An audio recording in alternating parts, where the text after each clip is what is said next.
বাংলা সাহিত্যের রোমাঞ্চকর কিছু গল্প দিয়ে সাজানো আমাদের এই বিশেষ নিবেদন সানডে সাসপেন্স। কবি ও ঔপন্যাসিক সুনীল গঙ্গোপাধ্যায়। একদিকে তার কাছ থেকে পেয়েছি মীরা ও নিখিলেশকে, অন্যদিকে তিনি দিয়েছেন প্রতিদ্বন্দ্বী, অরণ্যের দিনরাত্রি, পূর্ব পশ্চিম, প্রথম আলো, সেই সময়ের মতো অবিস্মরণীয় রচনা। আর কাকাবাবু ও সন্তুর অ্যাডভেঞ্চার তো ছোট বড় সববার প্রিয়। তাকে আমরা হারিয়েছি 23শে অক্টোবর 2012 সালে। সানডে সাসপেন্সে আজ সুনীল গঙ্গোপাধ্যায়ের লেখা বেনি লস্করের মুন্ডু। প্রধান চরিত্রে জমিদার, হাকিম চার্লস উইলবারফোর্স, রজ্জাব আলী এবং বেনি মাধব লস্কর। গল্প পাঠে মীর, গল্পের সূত্রধার দীপ। শুরু হচ্ছে বেনি লস্করের মুন্ডু।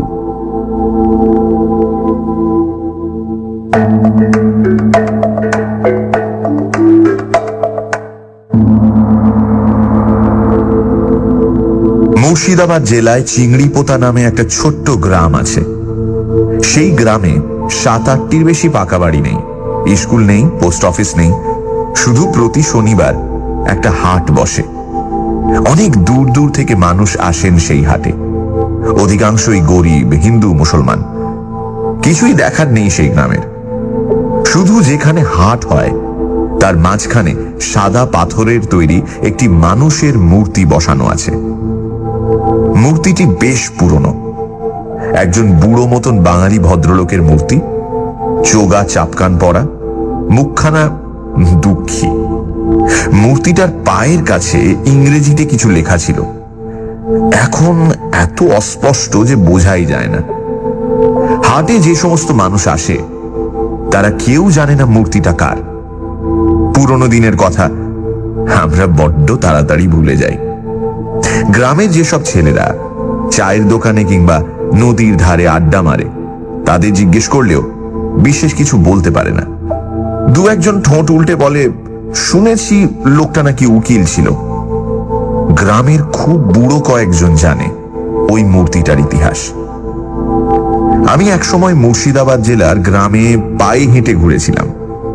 চিংড়িপোতা গ্রামের মধ্যে ঘুরতে ঘুরতে হঠাৎ খুব বৃষ্টি আসায় আমি দৌড়তে দৌড়তে গিয়ে একটা পাকা বাড়িতে আশ্রয় নিয়েছিলাম। সেই বাড়ির মালিক আব্দুল রব আমাকে খুবই খাতির যত্ন করেছিলেন, চমৎকার চমৎকার খাবার খাইয়েছিলেন। সে রাত্রিরে আমাকে আর আসতে দেননি, তার বদলে অনেক গল্প শুনিয়েছিলেন।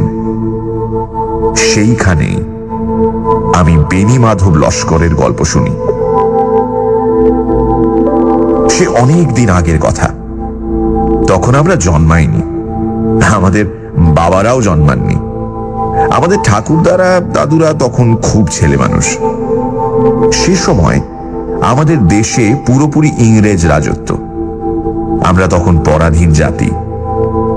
রাস্তায় মাঠে সাহেবদের দেখলে এদেশের মানুষ ভয়ে দূরে সরে যায়। আদালত বিচারালয়ে বেশিরভাগ হাকিম আর বিচারকও ছিলেন সাহেব।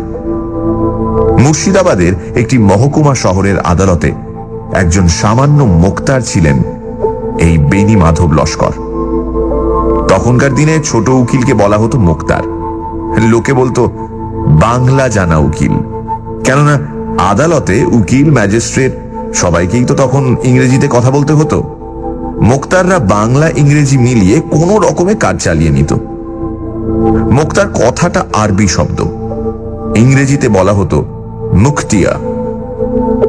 যাই হোক, সেই আদালতে 2-3 জন উকিল মোক্তার ছিল। তাদের মধ্যে বরদা রায় আর মোহন মোল্লার কাছেই বেশি মক্কেল আসত। বুড়ো বেনি মাধব লস্করের ভাগ্য ছিল খুবই খারাপ। সে একটু তোতলা ছিল বলে সে যখন উত্তেজিত হয়ে কিছু বলতে যেত তখন সবাই হেসে ফেলত। তাই মক্কেলরা কেউ তার কাছে সহজে আসে না। আদালতের সামনে একটা বটতলায় সে হ্যাংলার মতো বসে থাকে, আর লোকজন দেখলেই বলে ওঠে, এই যে এই যে এখানে আতুন, ভালো মোক্তার। নেহাত গরিব লোক ছাড়া বিশেষ কেউ আসে না তার কাছে। খুব কম পয়সা দিয়ে কাজ সারে। সারাদিনে বেনি মাধব লস্করের 8 আনা 1 টাকার বেশি রোজগার হয় না। বেনি মাধবের মুখে কেউ কখনো হাসি দেখেনি। সব সময় গোমড়া মুখ। সেটা তার রোজগার কম হয় বলেই নয়, তার খুব মাথা ধরার অসুখ। সব সময় তার ভীষণ মাথা ধরে থাকে। তখন তো আর এত রকম মাথা ধরার ওষুধ বেরোয়নি যে টপ করে দুটো বড়ি খেয়ে নিলেই সেরে যাবে। নানা রকম কবিরাজি হাকিমি ওষুধ খেয়েও তার কিছুই হয়নি। মাঝে মাঝে তার যন্ত্রণা এত বাড়ে যে সে দুহাত দিয়ে মাথাটা চেপে ধরে ছটফট করে। কিন্তু এই বেণীমাধব লস্করী একদিন সবার কাছে দারুণ কৌতূহলের বিষয় হয়ে দাঁড়ালো। ব্যাপারটা শুরু হলো এইভাবে। একদিন আদালতের টিফিনের সময় বেণীমাধব লস্কর বাইরের সেই বটতলায় বসে আছে মক্কেলের আশায়। মাথার ব্যথাটা খুব বেড়েছে, দুহাত দিয়ে চেপে ধরে আছে মাথা। এই সময় একজন জোয়ান চেহারার মুসলমান তার সামনে এসে দাঁড়ালো। বলল, কর্তা, আমার একটা গরু চুরির মামলা আছে। বেণীমাধব উৎসাহিত হয়ে উঠে বলল, কি মামলা? বলো এখানে, ভালো করে বলো। লোকটি বলল, আমার দুধেলা গায়ে মুঙ্গলিকে পাচ্ছি না দুদিন ধরে। এই তাহের আলী সেটাকে চুরি করেছে, নিজের গোয়ালে ঢুকিয়ে রেখেছে, গ্রামের আর 5 জন দেখেওছে। বেণীমাধব খাতা পেন্সিল বার করে কিছু লিখতে যাচ্ছিল, হঠাৎ লোকটির চোখের দিকে এক দৃষ্টিতে তাকিয়ে রইল। তার মাথার মধ্যে যেন চিড়িক করে উঠল, মুখখানা শুকিয়ে গেল। ভয় পেয়ে বলল, না বাবু, আমি তো মামলা নিতে পারবো না। লোকটি অবাক হয়ে বলল, কেন? আগে টাকা দিতে হবে। এই যে টাকা এনেছি। লোকটি তার কোমর থেকে একটা রূপোর টাকা বার করল। বেণীমাধব সেটা ছুঁয়েও দেখল না। জিজ্ঞেস করল, তো তোমার নাম কি রজ্জব আলী? আগে হ্যাঁ। তোমার গায়ের নাম কি পলাশ ধুবি? আগে হ্যাঁ। আমি বাবু তোমার মামলা নিতে পারবো না, তুমি বাড়ি যাও। লোকটি রেগে উঠে বলল, কেন বাড়ি যাবো কেন? অন্য উকিল মোক্তার নেই? ভীমরতি ধরেছে বুড়োর। আমার গরু চুরি গেছে, আমি তার জন্য মামলা করতে পারবো না? বেণীমাধব বলল, ভালো চাও তো বাড়ি যাও। লোকটি কি বুঝলো কে জানে, আর কথা বাড়ালো না। পেছন ফিরে হনহন করে হাঁটতে হাঁটতে রাস্তা দিয়ে চলে গেল। আশেপাশের 2-1 জন উকিল মোক্তার ব্যাপারটা লক্ষ্য করেছিল। তারা সবাই অবাক। বেণীমাধবের এমনি মক্কেল জোটে না, আর চকচকে রূপোর টাকা দেখেও সে মক্কেল ফিরিয়ে দিল। মোহন মোল্লা এসে জিজ্ঞেস করল, কি হ্যাঁ বেণীবাবু, লোকটাকে একেবারে তাড়িয়ে দিলে? হ্যাঁ, ব্যাপারটা কে? বেণীমাধব বলল, লোকটা ভালো না। আগে থেকে চিনতে নাকি লোকটাকে? না।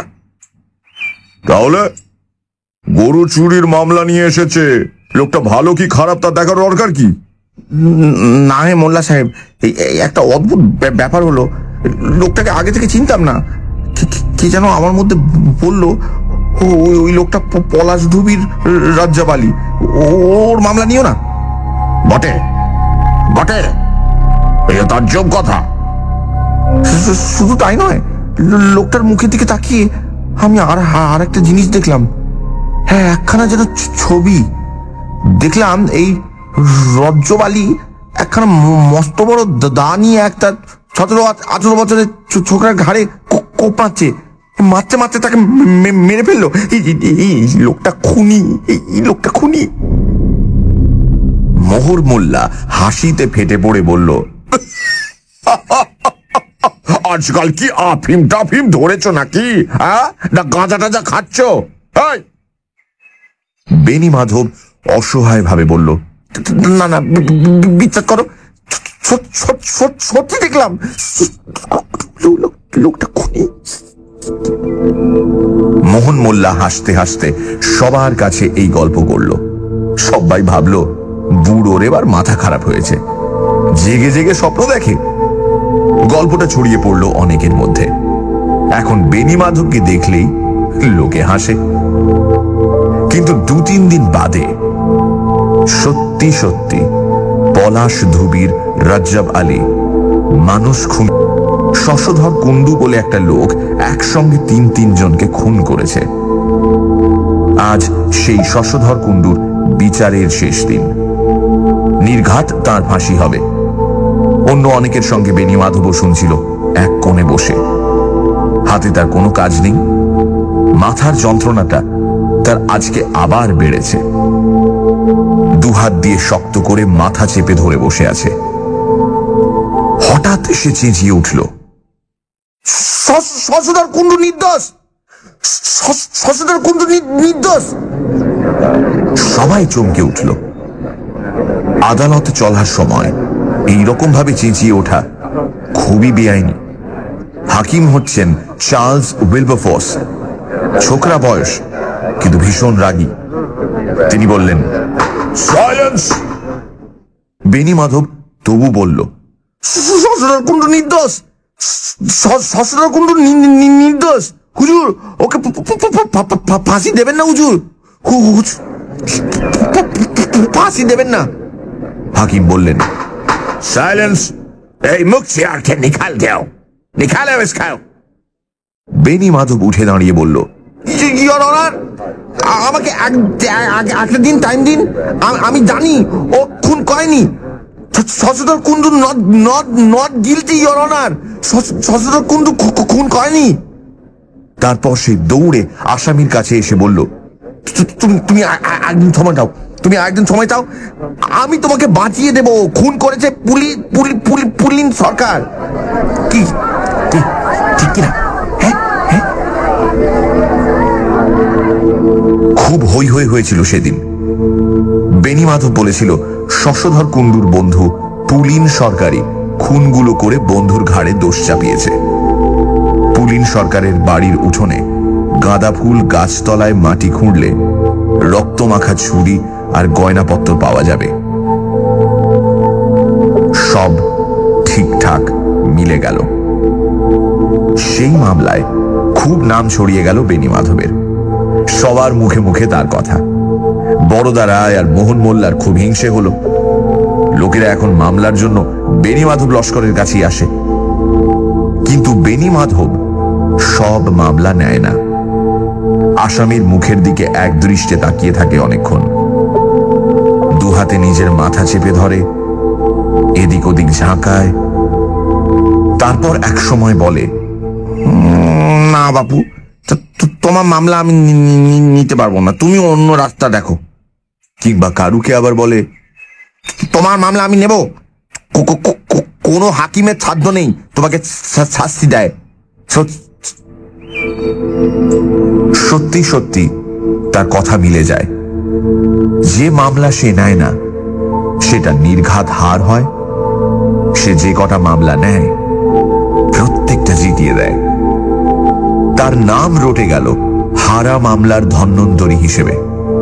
সে নিজেও বাড়ির সামনে একটা সাইনবোর্ড ঝুলিয়ে দিল এইরকম, হারা মামলার ধন্বন্তরী, পছন্দ মতন হারা মামলা লইয়া থাকি। সাফল্যের গ্যারান্টি 100%, ফিজ 4 টাকা প্রতিদিন, দরদস্তুর নাই। সানডে সাসপেন্স, শুধুমাত্র radio Mirchi 98.3 FM A. It's hot. গল্পের পরবর্তী অংশ ব্রেকের পর। সানডে সাসপেন্সে আজ সুনীল গঙ্গোপাধ্যায়ের লেখা বেনি লস্করের মুন্ডু।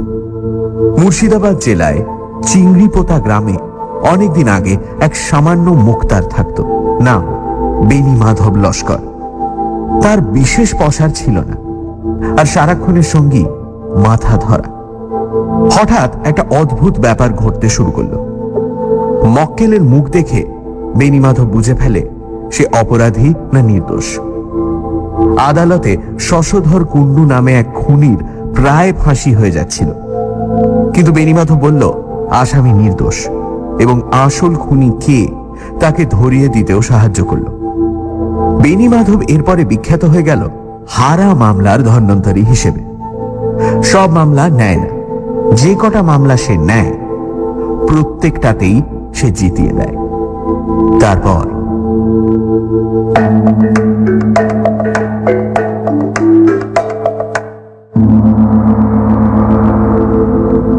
পর কয়েকটা মামলা প্রায় অলৌকিকভাবে জিতে যাওয়ার ফলে বেনি মাধবের নামে সম্ভব অসম্ভব অনেক রকম গল্প রটতে লাগলো। বেনি মাধবের রোজগার অনেক বেড়ে গেলেও তার এই সৌভাগ্য যে বেশি দিন থাকবে না তাও বোঝা যায়। তার মাথার মধ্যে সব সময় এখন অসম্ভব যন্ত্রণা। প্রতিটি মামলার পর সে আরো বেশি অসুস্থ হয়ে পড়ে। তার আয়ু আর বেশি দিন নেই। এর মধ্যে স্থানীয় জমিদার নন্দরায়ের ছেলে মধু একটা মামলায় জড়িয়ে পড়ল। প্রজাদের সঙ্গে ঝগড়া বিবাদের সময় হঠাৎ গুলি চলে, 4 জন গরিব প্রজা মারা যায়। জমিদারের ছেলে মধুরাই গুলি চালিয়েছিল, কিন্তু জমিদার বলছেন গন্ডগোলের সময় মধু তল্লাটেই ছিল না, সে ছিল বহরমপুরে। তার অনেক সাক্ষ্য প্রমাণ আছে। ডিস্ট্রিক্ট ম্যাজিস্ট্রেট খুব কড়া, তিনি মধুরায়ের নামে সমন জারি করেছেন। এই সব মামলায় বড় বড় উকিল ব্যারিস্টার লাগে, কিন্তু জমিদার মশাই বেনি মাধব লস্করকে ডাকবার জন্য পালকি পাঠিয়ে দিলেন। বেনি মাধব তখন খুবই অসুস্থ, তবু জমিদারের ডাক এলে না গিয়ে উপায় নেই। পালকিতে যখন উঠতে যাচ্ছে তখন একজন বৃদ্ধ চাষি হাউমাউ করে কেঁদে এসে বলল, বাবু গো, তুমি মামলা নিও না, দুশ্মনটা আমার ছেলেকে মেরেছে বাবু, দুশ্মনটা আমার ছেলেকে মেরেছে, তুমি মামলা নিও না বাবু। বেনি মাধব বলল, আমি ন্যায়ের পক্ষে, অন্যায়ের পক্ষে যাবার ক্ষমতা আমার নেই, তাহলে আমি মরে যাব। জমিদার মশাই বেনি মাধবকে খাতির করে বসালেন। রূপোর গড়গড়ার নল তার হাতে তুলে দিয়ে বললেন, চিংড়ি পোতা গাঁয়ের 50 বিঘে জমি আমি তোমার নামে লিখে দেব। শেষ বয়সে তুমি নিশ্চিন্ত হয়ে খেতে পারবে, বুঝেছ? বেনি মাধব জিজ্ঞেস করল, হুজুর, আমায় কি করতে হবে? জমিদার বললেন, শোনো, কতগুলো গুন্ডা শ্রেণীর লোক আমার পাইক বরকন্দাজদের আক্রমণ করে। আমার পাইকরা আত্মরক্ষার জন্য গুলি চালায়, তা সে মামলা আমি পরে চালাবো, কিন্তু ব্যাটারা আমার ছেলে মধুর নাম এর সঙ্গে জড়িয়েছে। মধু তখন ছিল বহরমপুরে। সেখানকার 14 জন লোক, তার মধ্যে 2 জন মাস্টার, 2 জন উকিল, একজন পুলিশের লোকও আছে। তারা প্রত্যেকে হলপ করে এর সাক্ষী দেবে মধুর কোনোই হাত নেই এর মধ্যে, তার বিরুদ্ধে কোনো প্রমাণই নেই, বুঝলে? বেনি মাধব বিনীতভাবে বলল, তাহলে তো হুজুর যে কোনো ভালো উকিলই এ মামলা জিতিয়ে দেবে। আমার মতো সামান্য মুক্তারকে দেখেছেন কেন? জমিদার বললেন, তোমার সুনাম আছে যে তুমি যে সে মামলা নাও না। তুমি এই মামলা নিলে কেউ আর বিরুদ্ধে সাক্ষী দেওয়ার সাহস পাবে না, অন্য উকিলরাও তোমাকে ভয় পাবে। কিন্তু হুজুর, আসামিকে না দেখে আমি তো কিছুই করতে পারি না।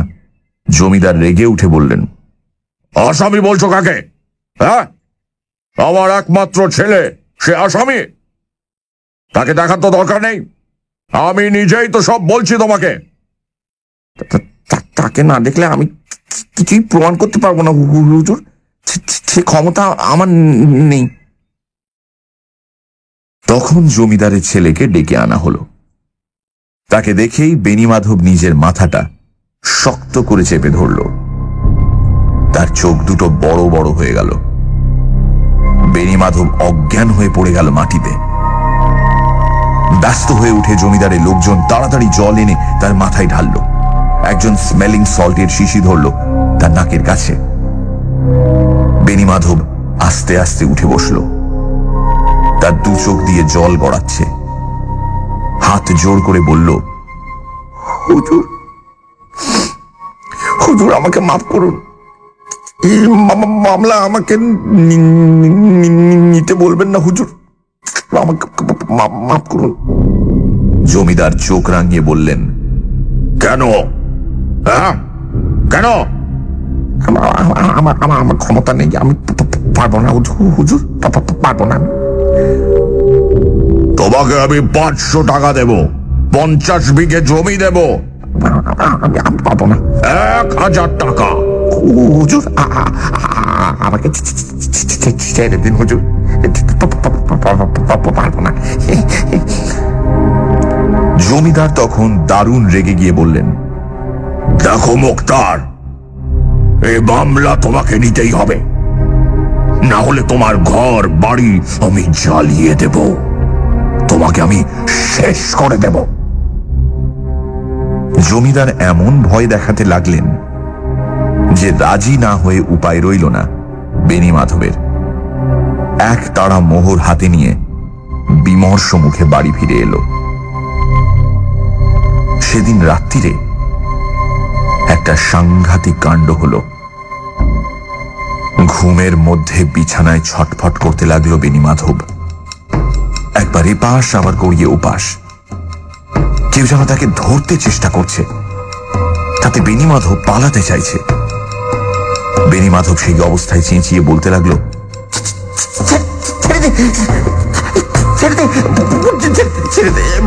ভুল করেছি, আর করবো না, আর করবো না। ছেলে মেয়ে বউ বেনি মাধবের বিছানা ঘিরে দাঁড়িয়েছে। বেনি মাধব কোন রকমে উঠে বসে ছেলেকে বলল, শিগগির কাগজ কলম নিয়ে তাড়াতাড়ি।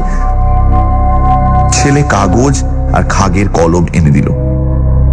বেনি মাধব তৎক্ষণাৎ জমিদারকে চিঠি লিখল যে সে তার ছেলের মামলা নিতে পারবে না, তার শরীর ভীষণ অসুস্থ, সে আর কোনোদিনই আদালতে যাবে না। চিঠি লিখে বেনি মাধব ছেলেকে বলল, ভোর হতে না হতেই এই চিঠি আর মোহরের থলি নিয়ে জমিদারকে দিয়ে আসবি, নইলে আমি আর প্রাণে বাঁচব না। সকালবেলা এক ছেলে চলে গেল জমিদার বাড়িতে, আর এক ছেলে আদালতে গিয়ে খবর দিল বেনি মাধব মোক্তারি পেশা ছেড়ে দিচ্ছে, আজ থেকে সে গ্রামের বাড়িতে গিয়ে থাকবে, ধর্মকর্ম করবে। এরপর আবার অন্যরকম একটা ঘটনা শুরু হলো। সেদিন সন্ধেবেলা চার্লস উইলবারফোর্সের পেয়াদা এসে খবর দিল যে হাকিম সাহেব বেনি মাধবকে ডেকে পাঠিয়েছেন। হাকিমের ডাক জমিদারের ডাকের চেয়েও বড়। বেনি মাধবের তখন জ্বরে গা পুড়ে যাচ্ছে। সেই অবস্থাতেই পালকি ভাড়া করে যেতে হলো। হাকিম সাহেবের বাংলোটি সুন্দরভাবে সাজানো গোছানো। সবাই জানে তিনি খুব কড়া মেজাজের মানুষ, কিন্তু বেনি মাধবের সঙ্গে সহজভাবেই কথা বলতে লাগলেন। হাকিম বেশ বাংলা শিখেছেন। তিনি বললেন, মুখতিয়ার, তুমি কাজ ছেড়ে দিচ্ছ কেন? ওয়াই? বেনি মাধব বললেন, হুজুর আমি আর বেশি দিন বাঁচবো না হুজুর, তাই গ্রামের বাড়িতে গিয়ে শেষ জীবনটা কাটাতে চাই। কি করে বুঝলে যে তুমি বাঁচবে না? সে আমি বুঝে গেছি, আমি জ্বরে ভুগছি হুজুর। হাকিম সাহেব নিজে উঠে এসে বেনি মাধবের কপালে হাত দিয়ে জ্বর দেখলেন। তারপর দেরাজ থেকে কয়েকটা ওষুধ বার করে বললেন, এগুলো 3 ঘন্টা পর পর খেয়ে নিও, তোমার জ্বর সেরে যাবে। বেনি মাধব বললেন, জ্বর সেরে গেলেও আমি আর বাঁচবো না হুজুর।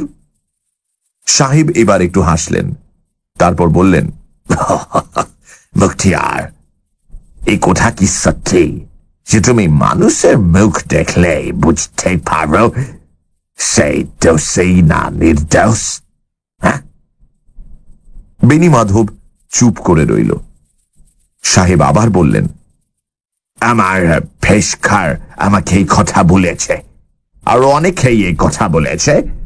স্পষ্ট জেলার লোক এই কথা বিশ্বাস করে, ডিস্ট্রিক্ট ম্যাজিস্ট্রেট পর্যন্ত চিঠি লিখে আমার কাছে এ কথা জানতে চেয়েছে। বেনি মাধব, ইজ ইট ট্রু? হুজুর, আমি আমি সামান্য লোক হুজুর। আমি লক্ষ্য করছি যে কথা মামলা তুমি নাও ঠিক ঠিক জিতে যাও। এর রহস্য কি? সব খুলে বলো। তোমার কোনো ভয় নাই। Come on, tell me. হুজুর, সব বিশ্বাস করবেন কিনা জানি না, অনেক দিন ধরেই আমার মাথার মধ্যে খুব যন্ত্রণা হয় হুজুর। ইদানিং কোনো মক্কেলের দিকে তাকালেই যন্ত্রণাটা বেড়ে যায়। একসময় মাথার মধ্যে চিরিক করে ওঠে, আর কে যেন ফিস ফিস করে বলে দেয় সেই লোকটি দোষী না নির্দোষ। How interesting. But how do you explain this? আমি জানি না, তবে আমার মনে হয় মৃত মানুষেরা আমার সঙ্গে কথা বলে। মানুষ যখন কারুকে খুন করে তখন সেই মৃত লোকটির আত্মার একটি অংশ ওই হত্যাকারীর মধ্যে ঢুকে যায়। আত্মার অংশটুকুই হত্যাকারীকে আজীবন শাস্তি দেয়। তার চোখের মধ্যে ওই আত্মাটি আমাকে বলে দেয় এই আসামি। আর যখন কোনো নির্দোষ লোককে দেখি তখনও নিহত ব্যক্তিটি আমার চোখের সামনে এসে বলে দেয়, এ নয়, এ নয় রে বাবা, এ নয়, আসল লোককে দেখিয়ে দিচ্ছি। আপনার সেই শশধর কুণ্ডুর কেসটা মনে আছে? আপনি তাকে ফাঁসি দিতে যাচ্ছিলেন। যে তিনজন খুন হয়েছিল তার মধ্যে একটা বাচ্চা মেয়েও ছিল। আমি হঠাৎ দেখলাম সেই বাচ্চা মেয়েটি আমার চোখের সামনে এসে বলছে, এ নয়, এ নয়, তুমি বলে দাও না, আমি আসল লোককে দেখিয়ে দিচ্ছি। তখনই আমি সব দেখতে পেলাম। তখন চেঁচিয়ে না উঠে আমার উপায় ছিল না হুজুর। হাকিম বললেন, ফ্যান্টাস্টিক, এও কখন হতে পারে? বেনি মাধব বলল, বিশ্বাস করা না করা আপনার ইচ্ছে, কিন্তু আমার এরকম হয়। আচ্ছা মুখতিয়ার, একটা কথা বলো তো, তুমি যখন অপরাধীকে এই কথাটা বুঝতে পারো, তাহলে তো তুমি ইচ্ছে করলে সেই অপরাধীকেও বাঁচিয়ে দিতে পারো। তুমি যখন তার বিরুদ্ধে প্রমাণ সবই জানো, তাহলে সেগুলো সরিয়ে দিলেই তো আর কেউ তাকে ধরতে পারবে না। If you ever thought about that? হুজুর, মাথার উপর ভগবান আছেন, তিনি একমাত্র জানেন।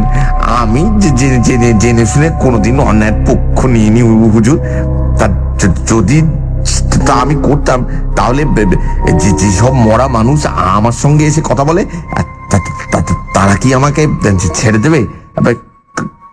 কালকেই তো। কালকে কি হয়েছে? বেনি মাধব একটু থতমত খেয়ে গেল, তারপর বলল, হুজুর, আপনি হাকিম, আপনার সামনে নাম বলা উচিত হবে না। কাল এক জায়গায় যেতে হয়েছিল আমাকে, একজনের মামলা নিতে হবে। যেই আমি তার দিকে তাকিয়েছি, দেখলাম কি চারজন গরিব চাষির মূর্তি সেই লোকটিকে ঘিরে দাঁড়িয়ে আছে। সবাই তার দিকে আঙুল দেখিয়ে বলছে, এই খুনি। আমি আর সেই মামলা নিতে রাজি হলাম না, কিন্তু সেই পক্ষ আমাকে ভয় দেখালো, জোর করে আমাকে সেই মামলা নিতে রাজি করালো হুজুর। মাঝরাতে সেই চারজন মরা লোক ঘিরে ধরলো আমাকে।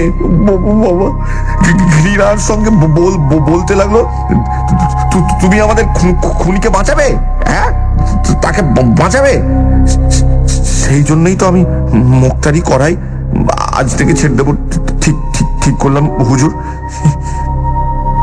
হাকিম সাহেব অবাক হয়ে খানিকক্ষণ তাকিয়েছিলেন, তারপর বললেন, তুমি বললে না যে সব সময় তোমার মাথায় ব্যথা করে, এর জন্য চিকিৎসা করাওনি? অনেক করিয়েছি, কিছুতেই সারে না হুজুর। হাকিম উঠে দাঁড়িয়ে চিন্তিতভাবে পায়চারি করতে লাগলেন ঘরের মধ্যে। হঠাৎ ঘুরে দাঁড়িয়ে বললেন, মুক্তিয়ার, তোমার মুন্ডুটা আমার চাই। বেনি মাধব চমকে উঠে বলল, কি বললেন? তোমার মুন্ডুটা আমার চাই। বেনি মাধব হাঁ করে তাকিয়ে রইল। হাকিম বললেন, তুমি রোনাল্ডের নাম শুনেছ? মস্ত বড় ডাক্তার, কলকাতায় বসে বসে সে মশার পেট থেকে ম্যালেরিয়ার জীবাণু বার করছে। ও আমার বন্ধু, তাকে আমি খবর পাঠাচ্ছি। আগে তিনি এসে কি করবেন? শোনাও, আমরা খ্রিস্টান, আমরা মানুষের মৃত্যুর পর আত্মার ঘুরে বেড়ানো কিংবা মরা মানুষ এসে কথা বলে যাওয়ায় বিশ্বাস করি না। তোমার কেসটা quite likely pathological। তোমার মাথার গড়নের মধ্যে নিশ্চয়ই এমন কিছু আছে যে জন্য তুমি এইসব কল্পনা করো। সেটা পরীক্ষা করে দেখতে হবে। তোমার মৃত্যুর পর তোমার মাথাটা কেটে ছিঁড়ে দেখতে হবে। হুজুর, কি বলছেন? ভয় পাচ্ছ? তুমি মরে গেলে তো আর তোমার ব্যথা করবে না। ভয় কি? হুজুর, আমরা হিন্দু, মৃত্যুর পর আমাদের সব দাহ না করলে আত্মা ওইটাও দেহটা পুড়িয়ে এটা নষ্ট করবে?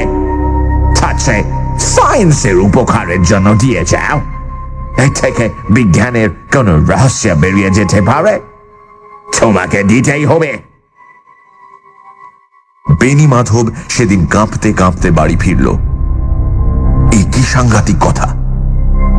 সাহেব তার মুন্ডু কেটে নিতে চায়। এই সাহেব যা গোয়ার, জ্যান্ত অবস্থাতেই কেটে নিয়ে যাবে কিনা কে জানে। সেদিন থেকে সাহেবের পেয়াদারা তার বাড়ি পাহারা দিতে লাগলো। দুদিন বাদেই বেনি মাধব একেবারে শয্যাশায়ী, মরমর অবস্থা। রাত্রির দিকে বেনি মাধবের অবস্থা যখন খুবই খারাপ হয়ে গেল, খবর পেয়ে হাকিম সাহেবও দলবল নিয়ে হাজির হলেন। পাশে ওই মূল্যবান মাথাটা আগুনে পুড়ে নষ্ট হয়।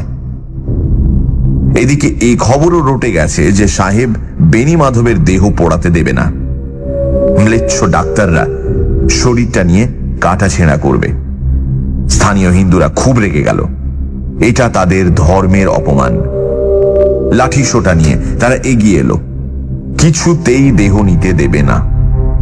স্থানীয় মুসলমানরা বলল, এটা ভারী অন্যায়, ভারী অন্যায়। সাহেবরা ধর্মে হাত দিচ্ছে। খুব গন্ডগোলের সম্ভাবনা দেখে জেলার ম্যাজিস্ট্রেটও এসে হাজির হলেন, সঙ্গে একজন ডাক্তার নিয়ে। সবাই মিলে ভিড় করে রইল বেনি মাধবের ঘরে। বেনি মাধব চোখ বুজে বিছানায় চিত হয়ে শুয়ে আছে, হাত দুখানা বুকের ওপর জোর করা। বিড়বিড় করে কি যেন বলছে, শোনা যায় না। একেবারে বুকের কাছে কান নিয়ে বোঝা যায় সে বলছে, তোমরা আমাকে ক্ষমা করো, আমি জমিদারের ছেলের মামলা নিয়ে নি। আমি কখনো অন্যায়ের পক্ষ সমর্থন করিনি, ভগবান জানেন, কখনো করিনি। ডাক্তার নাড়ি ধরে বসেছিল।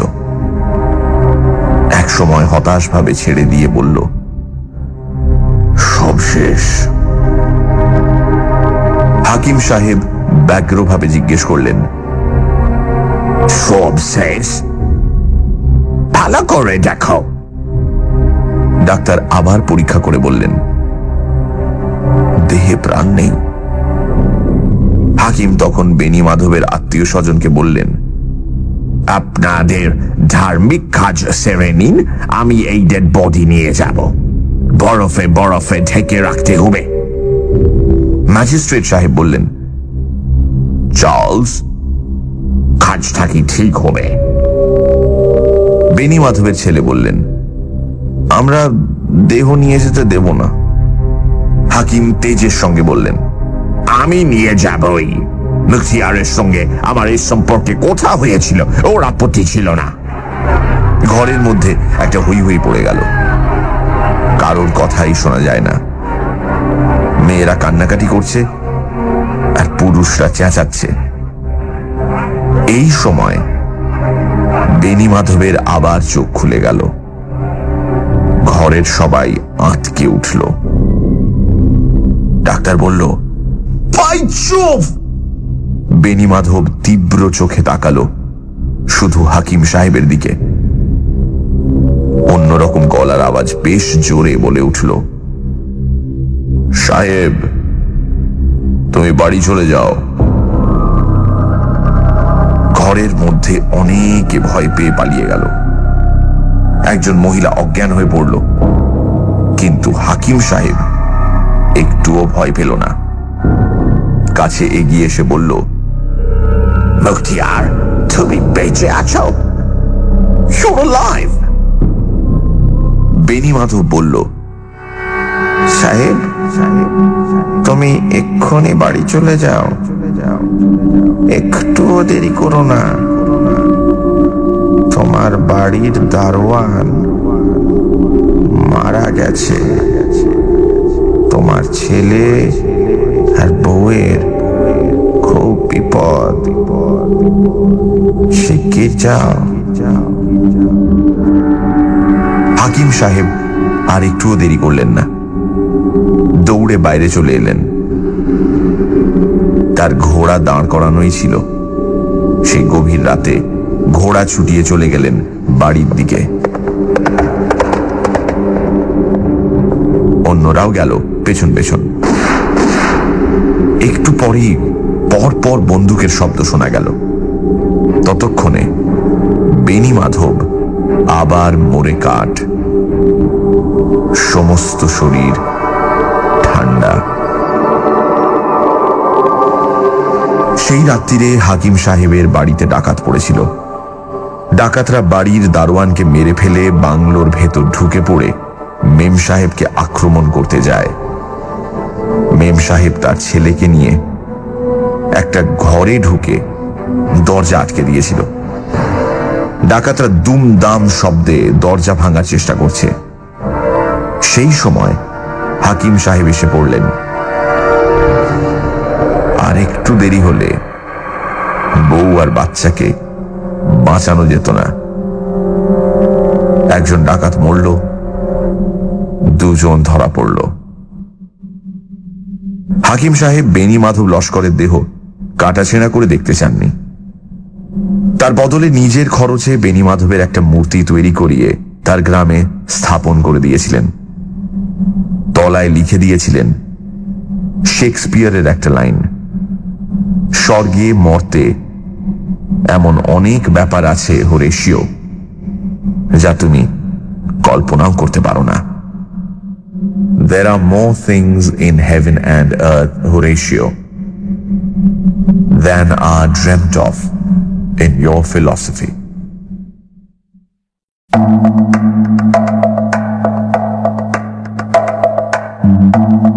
শুনছিলেন বেনি লস্করের মুন্ডু।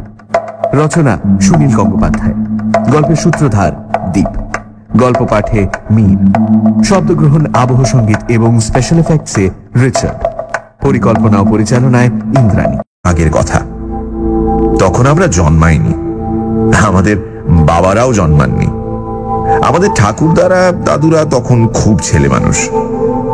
সে সময় আমাদের দেশে পুরোপুরি ইংরেজ রাজত্ব। আমরা তখন পরাধীন জাতি। রাস্তায় মাঠে সাহেবদের দেখলে এদেশের মানুষ ভয়ে দূরে সরে যায়। আদালত বিচারালয়ে বেশিরভাগ হাকিম আর বিচারকও ছিলেন সাহেব। মুর্শিদাবাদের একটি মহকুমা শহরের আদালতে একজন সামান্য মোক্তার ছিলেন এই বেনি মাধব লস্কর। তখনকার দিনে ছোট উকিলকে বলা হতো মোক্তার। লোকে বলতো বাংলা জানা উকিল, কেননা আদালতে উকিল, ম্যাজিস্ট্রেট সবাইকেই তো তখন ইংরেজিতে কথা বলতে হতো। মোক্তাররা বাংলা ইংরেজি মিলিয়ে কোনো রকমে কাজ চালিয়ে নিত। মোক্তার কথাটা আরবি শব্দ, ইংরেজিতে বলা হতো মুখতিয়া। যাই হোক, সেই আদালতে 2-3 জন উকিল মোক্তার ছিল। তাদের মধ্যে বরদা রায় আর মোহন মোল্লার কাছেই বেশি মক্কেল আসত। বুড়ো বেণীমাধব লস্করের ভাগ্য ছিল খুবই খারাপ। সে একটু তোতলা ছিল বলে সে যখন উত্তেজিত হয়ে কিছু বলতে যেত তখন সবাই হেসে ফেলত। তাই মক্কেলরা কেউ তার কাছে সহজে আসে না। আদালতের সামনে একটা বটতলায় সে হ্যাংলার মতো বসে থাকে, আর লোকজন দেখলেই বলে ওঠে, এই যে এখানে আতুন, ভালো মোক্তার। নেহাত গরিব লোক ছাড়া বিশেষ কেউ আসে না তার কাছে। খুব কম পয়সা দিয়ে কাজ সারে। সারাদিনে বেণীমাধব লস্করের 8 আনা 1 টাকার বেশি রোজগার হয় না। বেণীমাধবের মুখে কেউ কখনো হাসি দেখেনি, সব সময় গোমড়া মুখ। সেটা তার রোজগার কম হয় বলেই নয়, তার খুব মাথা ধরার অসুখ। সব সময় তার ভীষণ মাথা ধরে থাকে। তখন তো আর এত রকম মাথা ধরার ওষুধ বেরোয়নি যে টপ করে 2টো বড়ি খেয়ে নিলেই সেরে যাবে। নানা রকম কবিরাজি হাকিমি ওষুধ খেয়েও তার কিছুই হয়নি।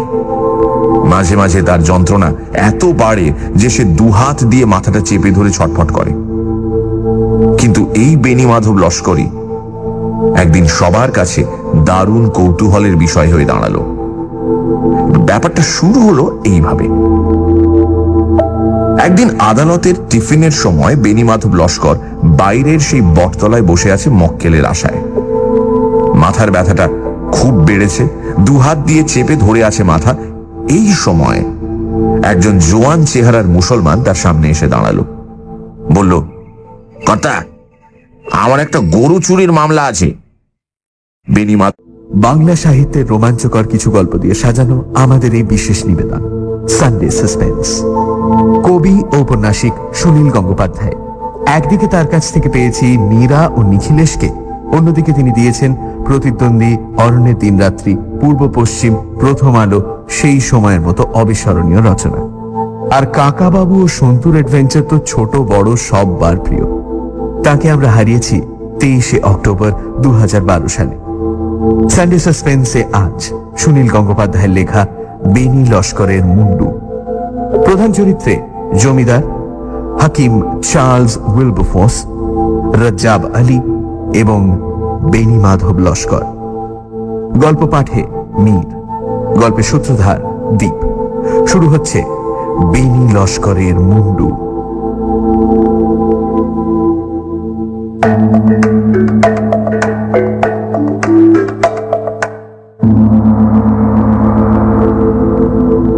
মুর্শিদাবাদ জেলায় চিংড়িপোতা নামে একটা ছোট্ট গ্রাম আছে। সেই গ্রামে 7-8টির বেশি পাকা বাড়ি নেই, স্কুল নেই, পোস্ট অফিস নেই। শুধু প্রতি শনিবার একটা হাট বসে। অনেক দূর দূর থেকে মানুষ আসেন সেই হাটে। অধিকাংশই গরিব, হিন্দু, মুসলমান। কিছুই দেখার নেই সেই গ্রামের। শুধু যেখানে হাট হয় তার মাঝখানে সাদা পাথরের তৈরি একটি মানুষের মূর্তি বসানো আছে। মূর্তিটি বেশ পুরনো, একজন বুড়ো মতন বাঙালি ভদ্রলোকের মূর্তি। চোগা চাপকান পরা, মুখখানা দুঃখী। মূর্তিটার পায়ের কাছে ইংরেজিতে কিছু লেখা ছিল, এখন এত অস্পষ্ট যে বোঝাই যায় না।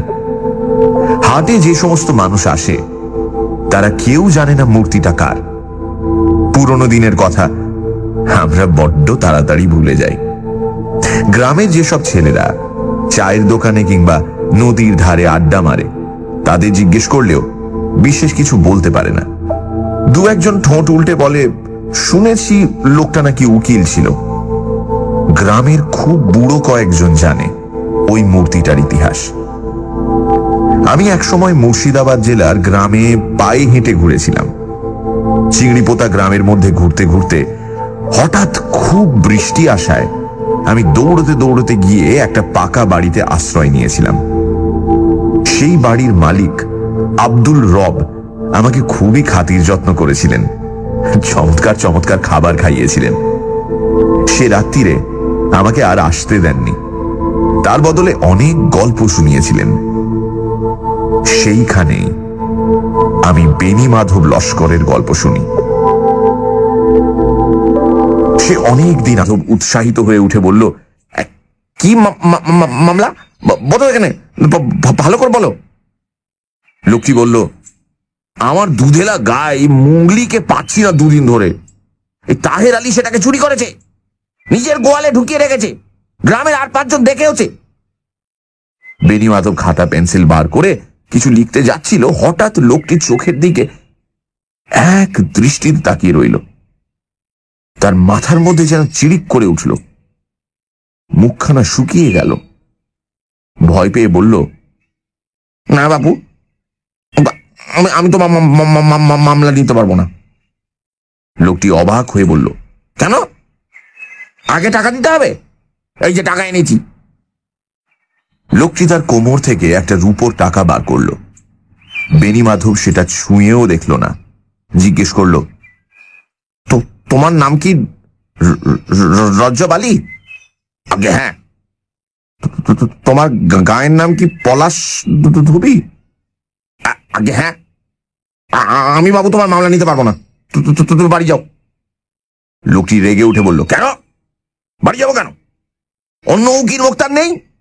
ভীমরতি ধরেছে বুড়োর, আমার গরু চুরি গেছে, আমি তার জন্য মামলা করতে পারবো না? বেনি মাধব বলল, ভালো চাও তো বাড়ি যাও। লোকটি কি বুঝলো কে জানে, আর কথা বাড়ালো না। পেছন ফিরে হনহন করে হাঁটতে হাঁটতে রাস্তা দিয়ে চলে গেল। আশেপাশের 2-1 উকিল মোক্তার ব্যাপারটা লক্ষ্য করেছিল। তারা সবাই অবাক। বেনি মাধবের এমনি মক্কেল জোটে না, আর চকচকে রূপোর টাকা দেখেও সে মক্কেল ফিরিয়ে দিল। মোহন মোল্লা এসে জিজ্ঞেস করল, কি হ্যাঁ বেনি বাবু, লোকটাকে একেবারে তাড়িয়ে দিলে? হ্যাঁ, ব্যাপারটা কে? বেনি মাধব বলল, লোকটা ভালো না। আগে থেকে চিনতে নাকি লোকটাকে? না।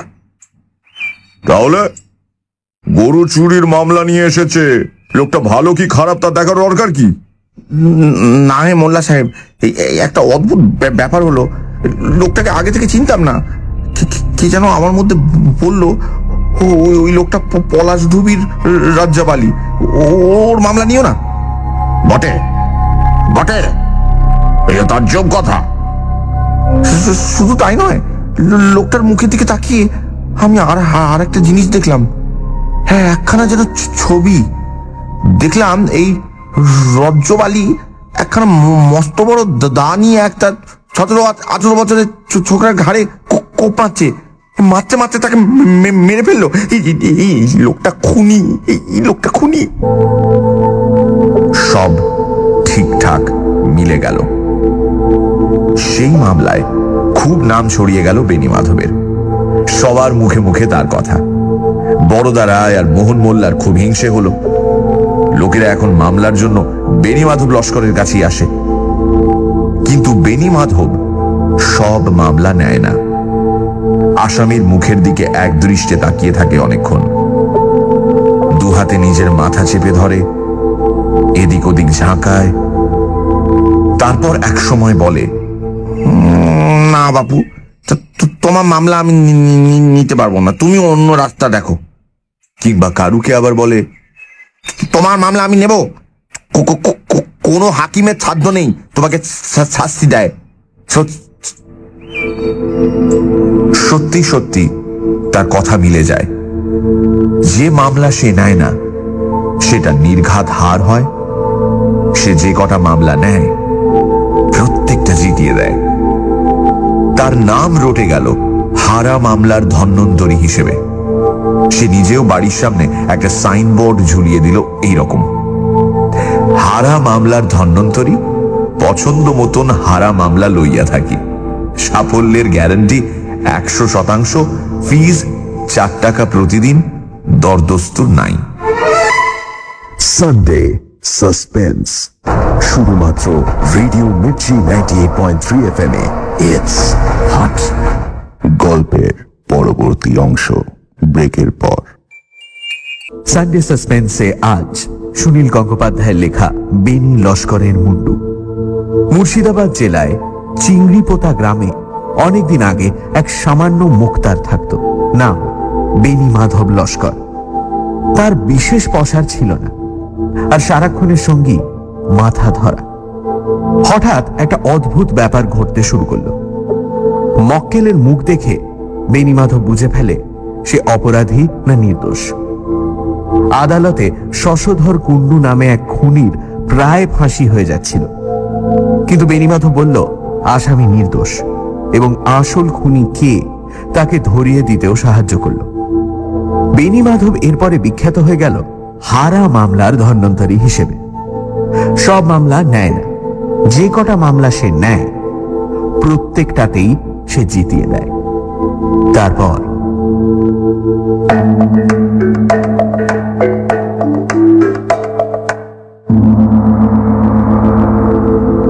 পরপর কয়েকটা মামলা প্রায় অলৌকিকভাবে জিতে যাওয়ার ফলে বেনি মাধবের নামে সম্ভব অসম্ভব অনেক রকম গল্প রটতে লাগলো।